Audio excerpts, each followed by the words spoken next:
The Brew Cafe, coffee, comfort, and community. The plan, where we started.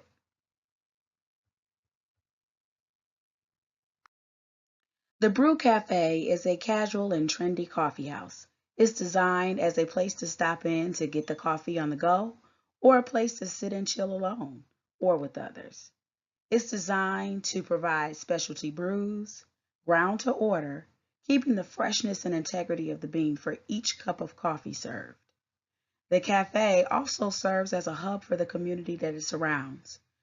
Our location supports students, the shoppers in the area, and the business professionals who come through the area by providing an atmosphere to relax, interact, and also giving different people from different places an opportunity to raise their level of awareness by interacting with the community and its people. Our team, employees, and their wages. Our winning team consisted of 17 total employees, 3 managers, and 14 servers. Our average weekly combined manager salaries was $1,800, and the average combined weekly server wages was $1,225.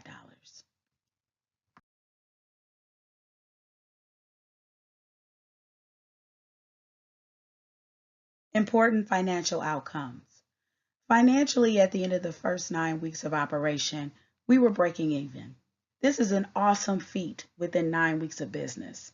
We were not in a place where we had enough revenue to pay back our debt for the loan that was given to us, but we were able to handle our own operations budget.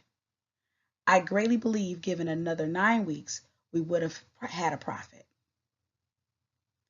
Our highs was the percentage of revenue. We started off at a negative 122% in week 1, and by week 9, we were at a negative 7.5%. This is a 115% difference going towards a positive.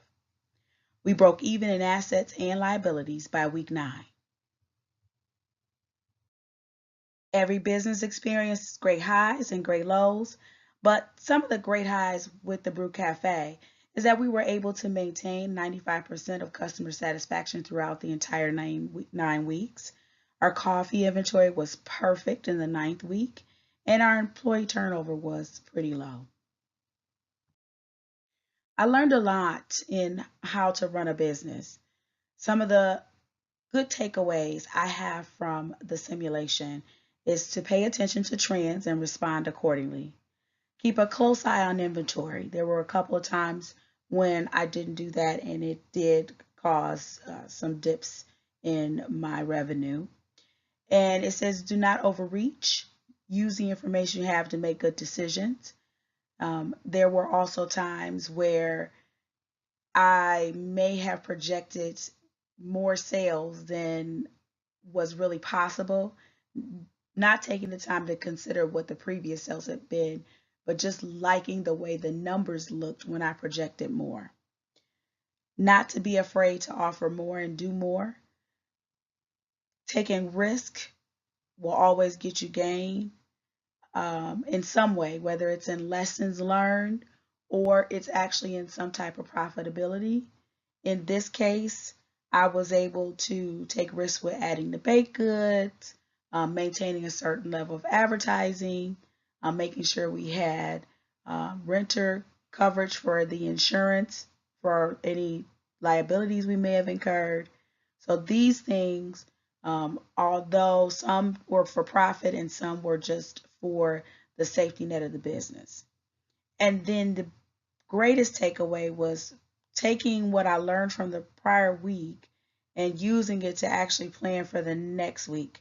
Every time I actually looked at the numbers, considered what happened, looked at the trends and wait times, what types of sales that we had at the time, at certain peaks times, then I got a greater understanding of how I needed to plan for the next week. And when I did that, I had great success.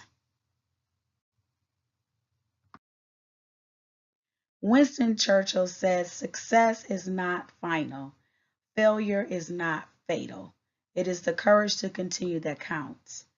And the simulation definitely helped in me to learn to take a risk and be encouraged even in the failures.